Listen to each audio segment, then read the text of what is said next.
ವೀಕ್ಷಕರೇ, ನಿಮಗೆಲ್ಲರಿಗೂ ನನ್ನ ಯೂಟ್ಯೂಬ್ ಚಾನಲ್ಗೆ ಸ್ವಾಗತ. ಆರುವುದೇ ದ್ವೇಷದ ಜ್ವಾಲೆ 2ರ ಪ್ರೋಮೋ.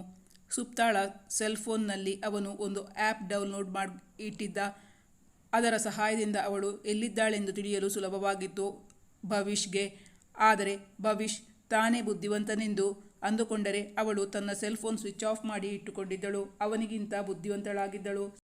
ಅವಳು ಆ ಮನೆಯಿಂದ ತಪ್ಪಿಸಿಕೊಂಡು ಬರುವಾಗ ಸೆಲ್ಫೋನ್ ಹೊಡೆದುಕೊಂಡರೆ ಯಾರಿಗಾದರೂ ಗೊತ್ತಾಗಬಹುದು ಎಂಬ ಉದ್ದೇಶಕ್ಕಾಗಿ ಆಫ್ ಮಾಡಿಕೊಂಡಿದ್ದಳು. ಇಷ್ಟು ದಿನ ಅವನ ಕಾಟ ಸಹಿಸಿಕೊಂಡಿದ್ದವಳು ಇಂದು ಮೊದಲ ಬಾರಿಗೆ ಮನೆಯಿಂದ ತಪ್ಪಿಸಿಕೊಂಡು ರೈಲ್ವೆ ಸ್ಟೇಷನ್ನತ್ತ ಹೋಗುತ್ತಿದ್ದಾಳೆ.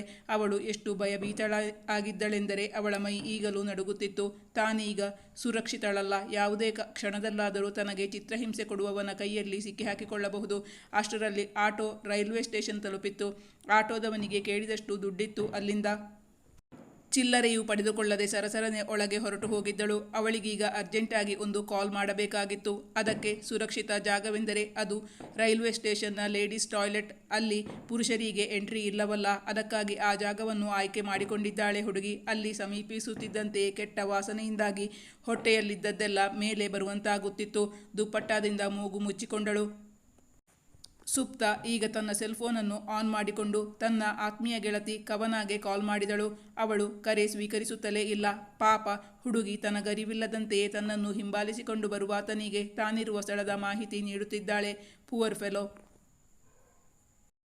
ಇತ್ತ ಭವಿಷ್ ಕೂಡ ಅವಳು ಮನೆಯಲ್ಲಿಲ್ಲ ಎಂಬ ಮಾಹಿತಿ ಪಡೆದುಕೊಂಡು ಅವಳನ್ನು ಹುಡುಕಿಕೊಂಡು ಹೊರಟಿದ್ದಾನೆ. ಅವನ ಕೈಯಲ್ಲಿ ಸಿಕ್ಕಿಹಾಕಿಕೊಳ್ಳುತ್ತಾಳಾ ಹುಡುಗಿ?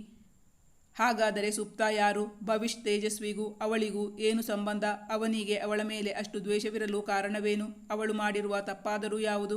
ಅವಳು ಜೀವಭಯದಿಂದ ಅಲ್ಲಿಂದ ಓಡಿ ತಪ್ಪಿಸಿಕೊಳ್ಳಲು ಪ್ರಯತ್ನಿಸುತ್ತಿದ್ದಾಳೆ.